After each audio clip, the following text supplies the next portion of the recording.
اول مریم قائدانہ چبھن اور امریکی سروے کی ایک بات کرنی ہے۔ میں ہوں نعیم مسعود۔ بے پناہ توانائی، بے شمار کاوشوں اور لاتعداد پرستاروں کے استعمال کے بعد اگر آپ نے صرف تبدیلی کا نام ہی بدنام کرنا تھا یا تحریک اور انصاف کو غلط جملوں ہی میں استعمال کرنا تھا تو پھر 22 یا 24 برس کی ریاستوں سے سیکھا ہی کیا؟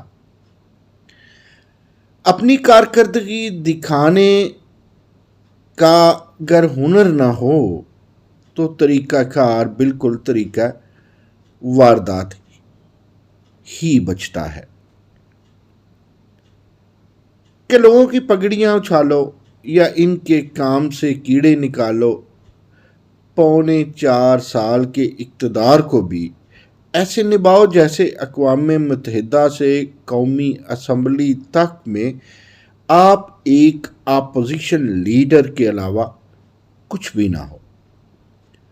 جو پرانا ساتھی بحث و تمہیز کی شاہراہ پر چلنے کی کوشش کرے یا اپنا اچھا برا حصہ مانگنے کی جرأت کرے، اسے ناکو چنے چبوا دو کہ نہ رہے بانس نہ بجے بانسری۔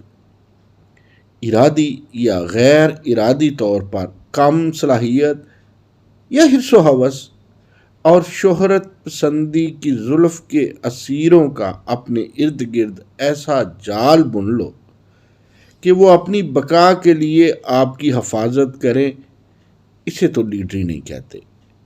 نہ قول و فعل کے لانگ ٹرم اور شارٹ ٹرم فرق ہی کو لیڈری کہا جا سکتا ہے۔ یہ کیا ہوا؟ راستہ بناؤ نہ دکھاؤ، نہ راستے پر چل کر دکھاؤ اور کہو میں رہنما ہوں۔ لیڈر صحیح راستے پر چلتا ہے چاہے وہ کتنا بھی کٹھن ہو۔ وہ آسانی بھی دیکھ کر غلط راستے کو منزل کے لیے منتخب نہیں کرتا۔ امریکہ میں رواج ہے کہ یونیورسٹیوں اور انسٹیٹیوشنز میں سیاسیات، تاریخ، شماریات اور قانون و ایوان کے محققین اور پروفیسرز تحقیق اور سروے کے بل بوتے پر اپنے صدور کی درجہ بندی رینکنگ مسلسل کرتے ہیں۔ میڈیا بھی سینئر رائے، جونیئر رائے، اسکالرز رائے اور مقبول آراء کو مرتب کر کے ڈیٹا سامنے لاتا رہتا ہے۔ ابراہم لنکن کی لیڈرشپ کو تاحال غلامی ختم کرنے کی کاوشوں اور سول وار میں زیرک حکمت عملی پر اونچا مقام حاصل ہے۔ روزویلٹ کو دوسری جنگ عظیم میں تناؤ اور اضطراب کا سامنا بطور ایک جرأت مند لیڈر گردانا جاتا ہے۔ اسی طرح امریکی قوم کے باپ جارج واشنگٹن کو صدارتی آفس میں اعلیٰ وصف کے امین اور ناقابل فراموش روایات کو جنم دینے پر تاحال اعلیٰ مقام حاصل ہے۔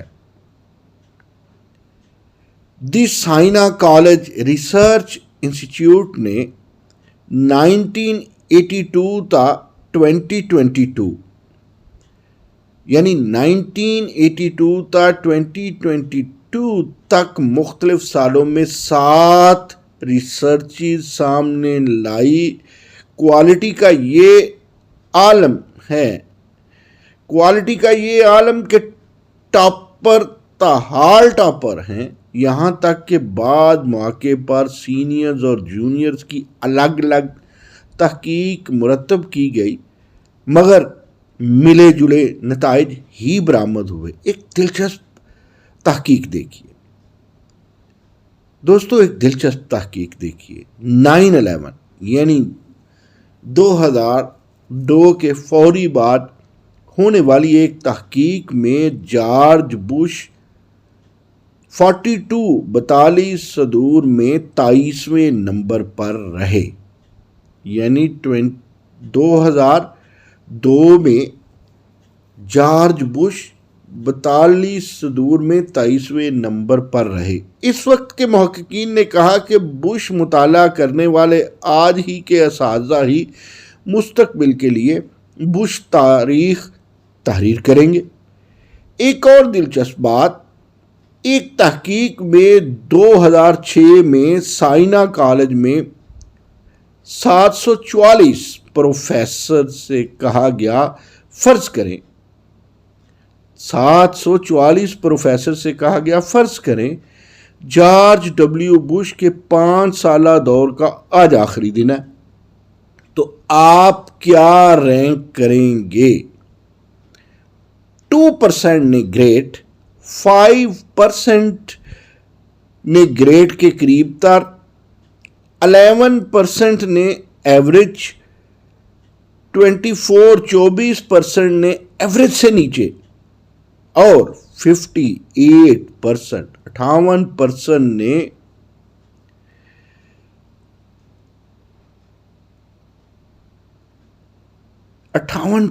نے انہیں فیل قرار دیا۔